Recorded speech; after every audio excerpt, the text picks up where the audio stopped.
Alright guys, hello and welcome back to Let's Play Fire Emblem Three Houses. I was almost going to say Path of Radiance.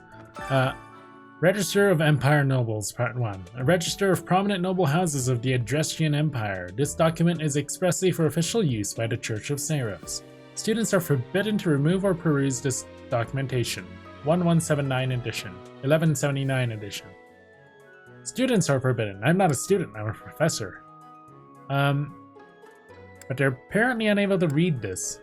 House Hrelsveg, the most distinguished noble house of the Empire, tracing its roots all the way back to great Emperor Wilhelm. It has been the governing house of the Empire for 1100 years. In addition to the first emperor, its lineage is also traced back to Saint Saros herself, which is why generations of emperors are believed to bear the crest of Saros.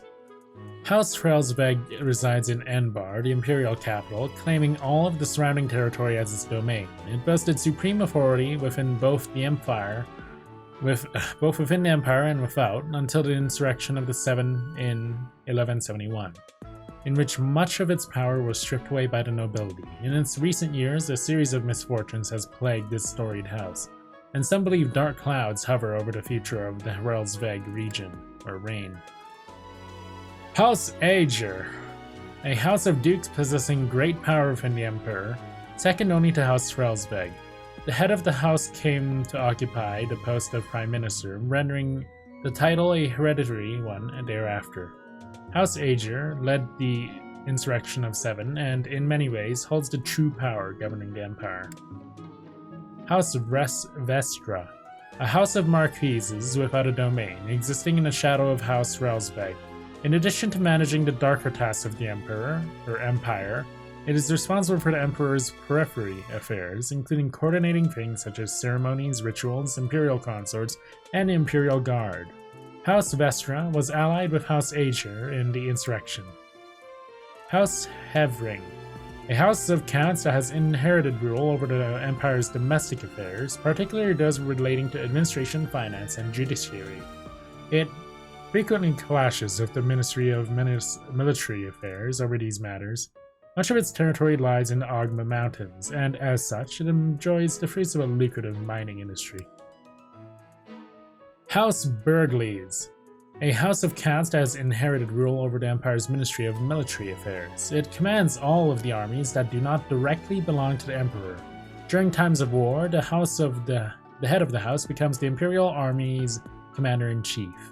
Their territory encompasses most of the Empire's main breadbasket, Gronder Field. House Varley, a house of counts that has inherited rule over the Empire's Ministry of Religion, whose main responsibility is to maintain amiable affairs with the Church of Saros. However, due to the estrangement of the Church from the Empire in recent years, it is now more involved with the judiciary, causing political strife within the Ministry of the Interior. Well... Oh my! How many of these are there? Oh my! They're all really long! Alright, Register of Alliance Nobles. The Register of Prominence Noble Houses of the Leicester Alliance. This document is expressly for official use by the Church of Saros. Students are forbidden to remove or peruse this documentation, 1179 edition. Ah, okay, I see. So... Adrestian and Leicester. Wait. Well, what did we read? So that was prominent noble houses of the Adrestian Empire. Wait, what? Oh, there are more. House Gurf, a house of dukes that has inherited rule over the Empire's Ministry of the Exterior, diplomacy, foreign relations, and relations between the various provinces in the capital fall under its purview. They worked hard to secure the ceasefires that ended both Brigid and Dagda campaigns. Though complicit in the insurrection, it remains distant from the associated houses. House Arundel, formerly a minor noble house of the Empire, as head of the house when Volkhard's younger sister became the betrothed to Emperor Ionis IX.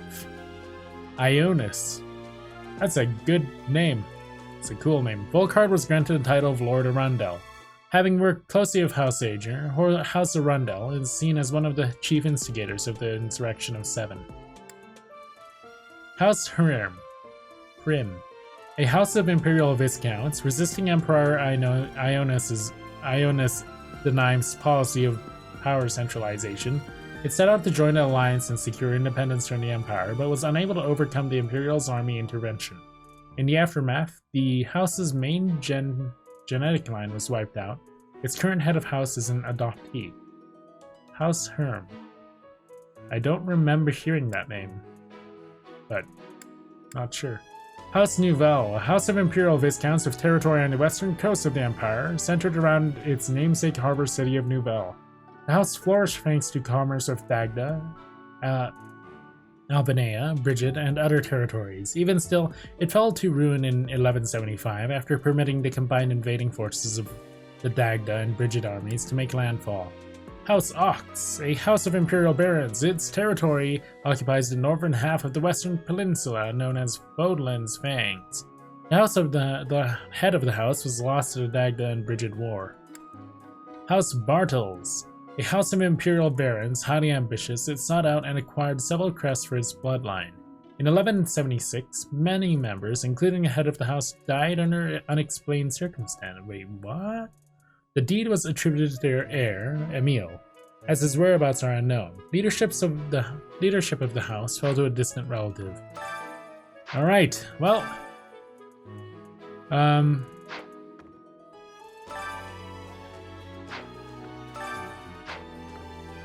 Wow, so I definitely chose the most in-depth one, the Empire. The Ardrestian Empire.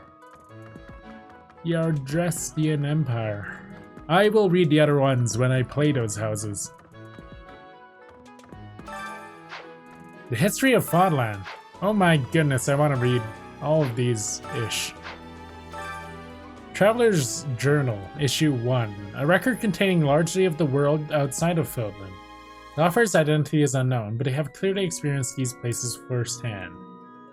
Almyra, a great kingdom to the east of Fodland. Its territory borders that of the Leicester Alliance, with the precipitous mountain range known as Fodland's Throat acting as the dividing line. Its people maintain a strong legacy of horsemanship and relish in the thrill of battle. This vast kingdom is rich in fertile prairies, deserts, and mountain ranges.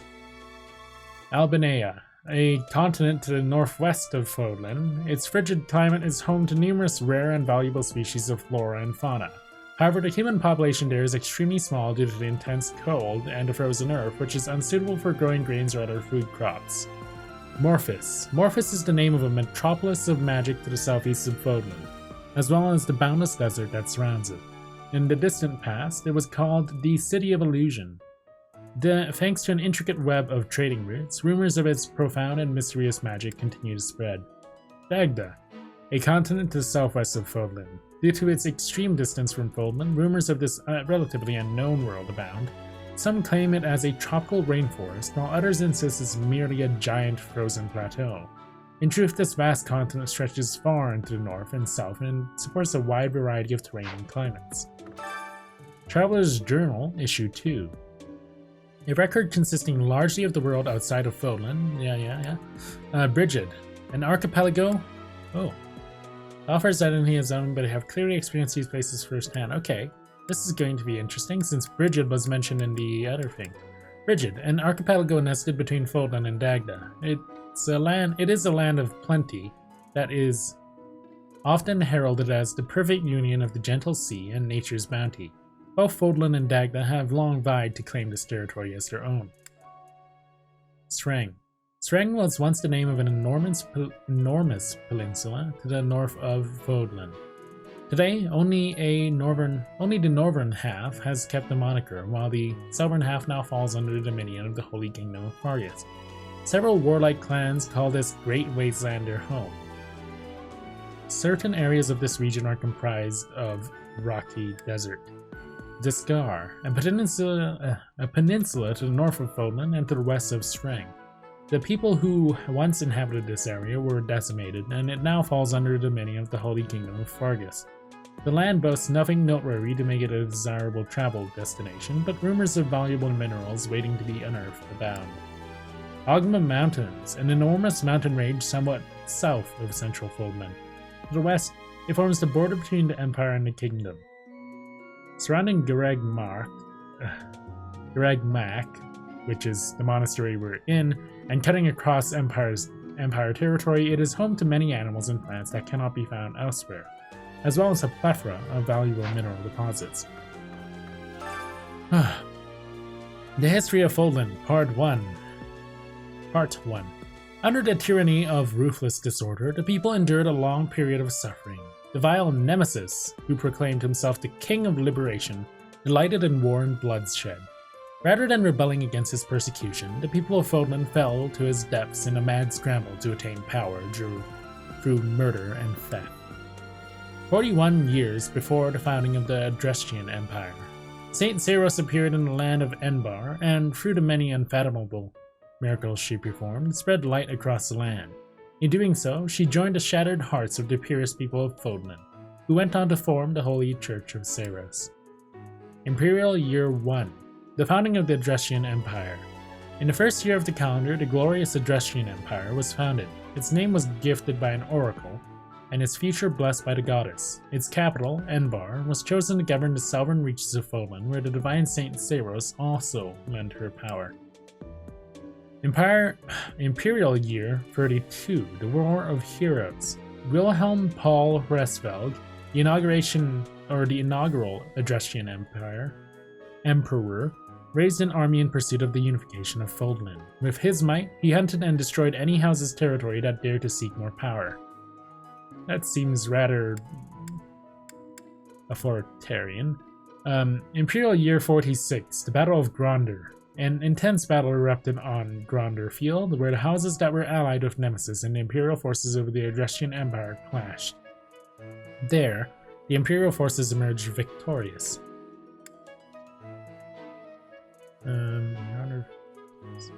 So is this the battle where... Saros won in that cutscene? Maybe. Or is it talking about like here? Imperial Year 1? Or maybe here. Who knows? Alright. Imperial Year 46, yes. Imperial Year 91, the Battle of Taltain. The houses that were allied with Nemesis once again faced off against Imperial forces, this time in the Taltain Plains. There, evil Nemesis finally fell and the Empire secured a momentous victory. Imperial Year 98, the War of Heroes ends. Successor to the great Emperor Wilhelm I, Lycaon I, succumbed to sudden illness. The Empire, which ruled over the majority of Fodlan, took this opportunity to put an end to the seemingly endless fighting. History of Fodlan Part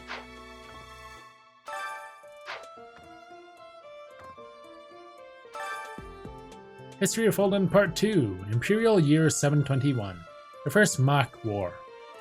The Dagdan army invaded from across the sea. Though the Imperial forces resisted the attack and drove off the enemy, the land of Mach sustained considerable damage. Imperial Year 728, the Invasion of Brigid. The Empire invaded the Brigid Archipelago, a land occupied by allies of Dagda. As penance for their refusal to surrender, the people of Brigid were relegated to the life of imperial subjugation. Imperial Year 731, the Invasion of Dagda. With the boon of a strong foothold in Brigid, the Empire mounted a large-scale invasion of Dagda. However, the fortunes of war were not on their side, and their attack failed. Imperial Year 747, the Fargus Rebellion. Lug, a descendant of one of the houses that first quarreled with the Empire, raised an army to demand independence, pulling the land of Fargus into a fierce rebellion. The clash came to be known as the War of the Eagle and the Lion. What? Interesting. Huh. Imperial Year 751, the founding of the Holy Kingdom of Fargus. Lug and his resistance army were victorious over the Imperial forces. The Holy Church of Saros mediated between the two, and Fargus secured its hard-won independence as the Holy Kingdom of Fargus. Imperial Year 801, the Leicester or the Leicester Rebellion. A rebellion broke out in the imperial lands of Leicester, which the Imperial army was unable to suppress. The Holy Kingdom, viewing the uprising as an opportunity to increase its own political sway, occupied the Leicester region, formally declaring it as a territory of Fargus. Imperial year 861, Fargus divided. Following the death of King Claus I, 3 princes became archdukes and split the Holy Kingdom of Fargus, that they may rule over it as 3 separate territories. Imperial year 881, the Crescent Moon War. The Archduke ruling over the Leicester region of the kingdom succumbed to an illness. The Lords of Leicester lands refused to acknowledge the next Archduke in line, instead plotting to rule jointly as an alliance. Imperial year 901, the founding of the Leicester Alliance. The Leicester Alliance was officially formed after the subjugation of hostile nobles and the removal of all opposing forces in the regions of Fargus. An influential figure from the outset, Duke Regan, was inarguably the heart of the newly formed alliance. Imperial year 961, the Almiran invasion. The great eastern nation of Almira crossed the Fruhwadlands Throat and invaded Alliance territory. The Empire dispatched troops in order to help conquer this threat, and the attackers were just barely driven off. Imperial year 1101, the construction of Fodlan's Locket. To defend against future Almirian invasions, the Alliance, the Kingdom, and the Empire joined their efforts and resources to construct the indomitable fort known as Fodlan's Locket. We have finished reading. Well, I'm not reading these yet until, yeah, we'll read those after when we play the other houses. Just, you know, keeping it a little shorter, because that already took like 15 minutes.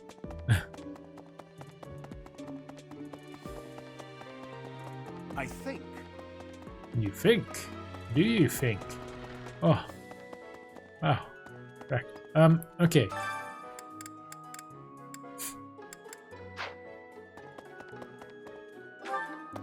First floor, where there's so many more people to talk to. Oh, goodness. Yes. Hi, Professor. Have you gotten around to visiting the library Yes, yet? I just visited it. It is absolutely actually amazing. loaded with valuable information. I only wish I wasn't burdened with the necessity of sleep, so I could spend all my hours there. I know, right? It's actually a good place. I like it. Here's an idea. Yes. Professor, hello. All right. Greetings, Professor. By the by, it's too bad. I know. It's almost... Wow, if only you could turn back time. Indeed. Oh wait, I can. Oh, Okay. Yes. What Miss the? Fair.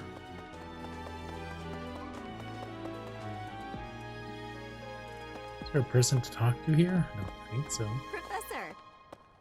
Oh, hello. Good luck with the mock battle. Thank you. What? Hi. Jeez, Teresa, you don't have to be like so grumpy.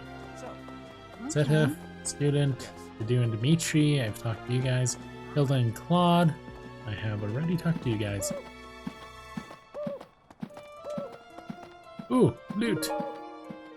Albinian berry blend.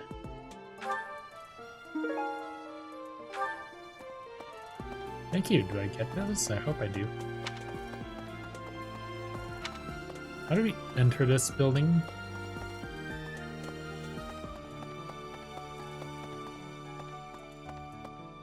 Oh no, this is the classrooms of each house. I already spoke to you. Right. Hello, Ingrid. Story. The Blue Lion The name Blue Lion comes House from. derived its name from the honorary title of the first king of Fargus.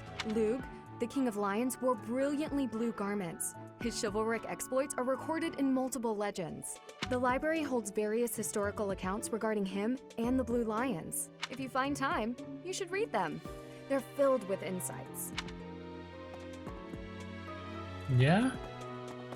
I've read quite a bit in the library.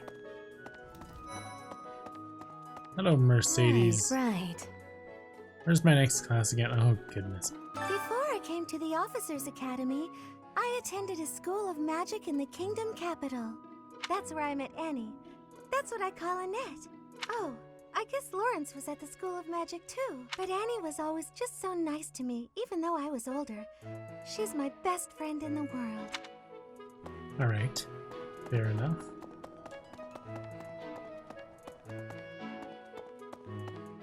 Hello, Ferdinand. Let me tell you the provenance of our class name, the Eagle. That refers to the twin-headed eagle on the Adrestian Empire's coat of arms, and black is the traditional color of the Empire's armor. Hence, black eagles.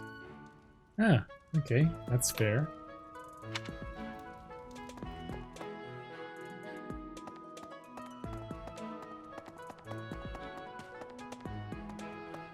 Professor!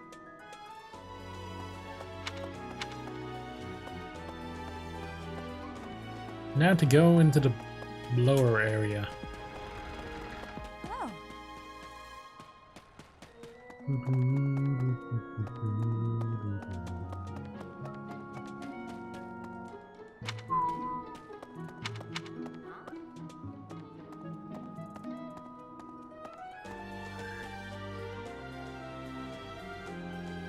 The dormitory?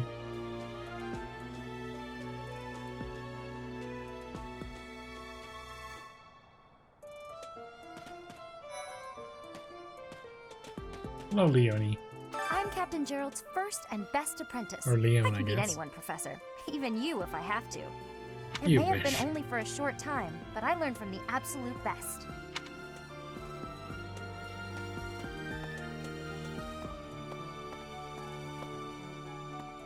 Ah, I don't like to come out unless I really have to. Hope you're okay with that, Professor. ah.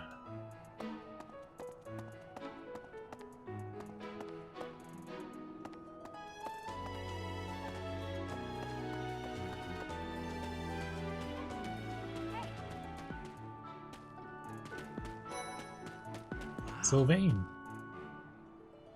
Well, there's Dorothea, Hilda, and Mercedes. Lady Rhea's quite the beauty too. And I must admit, I've even checked out Professor Manuela once or Oh, twice. goodness gracious. You know, Professor, I think I'm going to like it at the Officers Academy. There are beautiful girls as far as the eye can see. Professor, I've got a small favor to ask.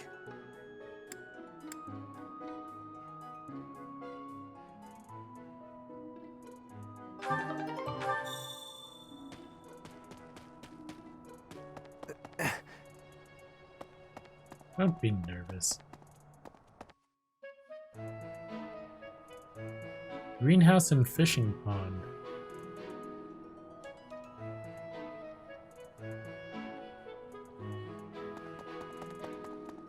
Hi there. What? We have to talk to Flame. Goddess, Goddess, I pray to thee. Please protect us. Seems like quite a devout follower of the Church of Saros. Spotted Felix and Raphael. Oh, this is the dining hall.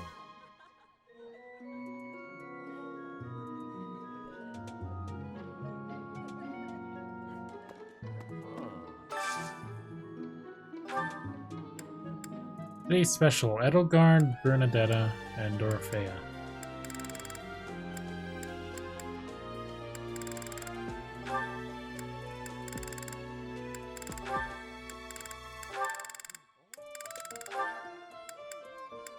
Petra, Leonie, and Manuela, Hilda, Flane, Ingrid. Who's Flane, by the way? Level 1 priest. Oh, they're priests.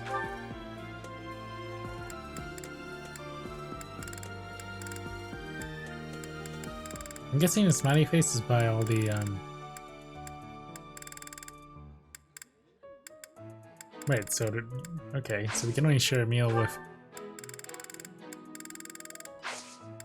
What? We can't share a meal with men? What is this? I'm actually quite interested in trying to get another unit of another house to join us. Might get Lisafea to join us.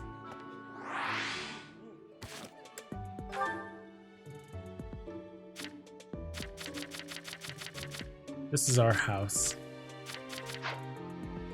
Because Lisafea had like that amazing like double growth ability, which was amazing.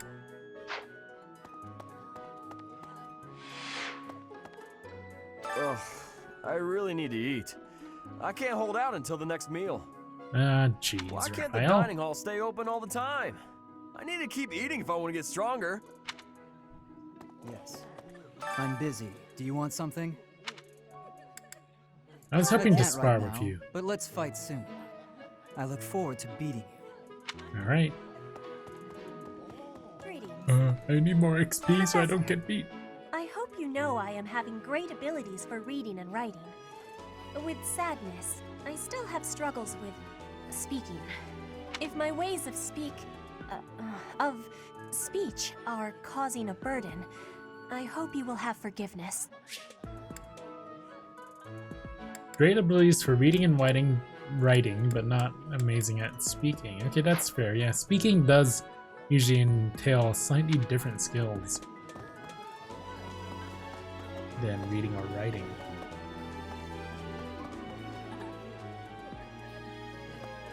Oh, hello, Flame. Hello there, Professor. Well, I call you that, but I am afraid I am not a student here myself. That's a Should the shame. opportunity arise, I would love to become a student and begin my studies in earnest. The monastery is kind enough to provide a sanctuary for my brother and I. He's the only family I have. Might Few you help me quests. with a favor? There's a ceremony related to St. Catherine that requires rare fish. Would you mind helping me obtain some, Professor? You can fish by speaking with the fish keeper at the fishing pond. Seems like a British accent. Press catch. Catch the fish for the ceremony and bring it to Flame. Head to the fishing pond with the bait she gave you and speak to the fish keeper to try out fishing. Sure.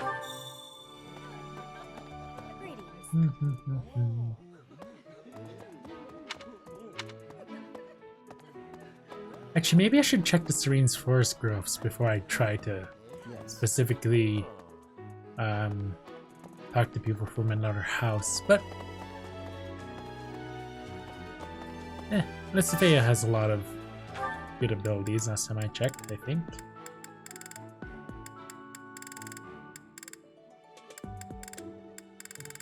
So I'm guessing these minuses would decrease the level? I'm not sure.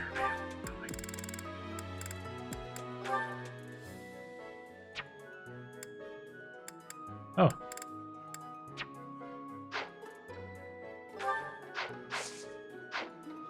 Okay, so doing this requires a time point.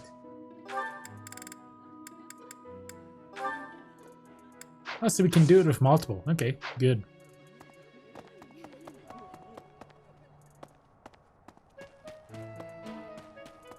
I'll probably do my quest here with my time point, but I'll check if the other quests require a time point first. Doesn't look like it does.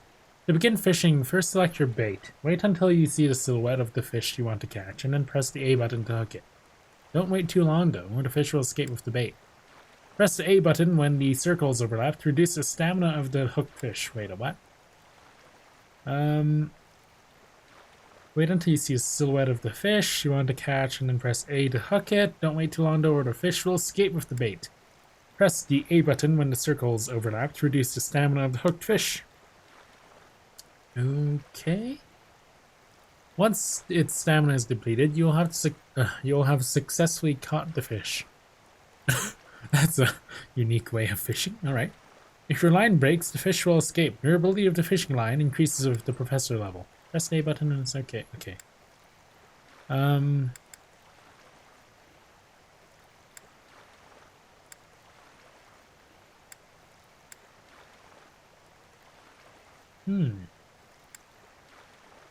Repeated excellent timing will create combos that reduces the fish's stamina quickly. If you land excellent timing at all opportunities, you will net a more valuable fish than usual. Flane's bait. Bait given to you by Flane to catch your first fish. Try it out at the fishing pond. Alright.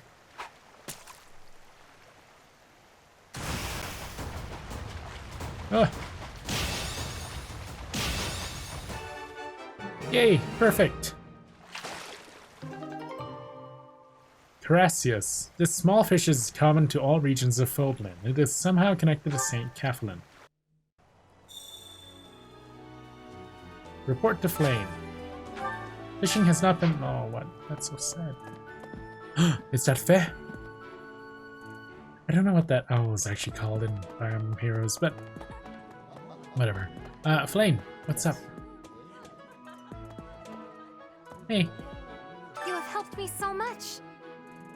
How wonderful. I'm certain that St. Catherine would be most satisfied by this fish. If you ever wish to fish again, simply let the manager of the fishing pond know.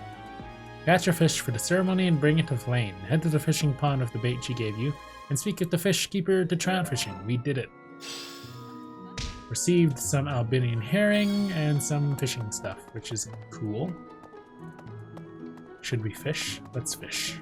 Let's go fishing. Yeah. Actually, I'll end this episode off here, and I'll see you guys next time when we go ahead and fish and do more stuff. I don't know, I'm the type of person that likes to do a ton of stuff, that likes to really complete games in its entirety, so I'm sorry if you guys just want to see the battle stuff. I will, I'll make sure to note, like if this is a battle episode, I will pretty much only be doing main story stuff. So yeah, I'll see you guys next time for some more Let's Play Fire Emblem Three Houses.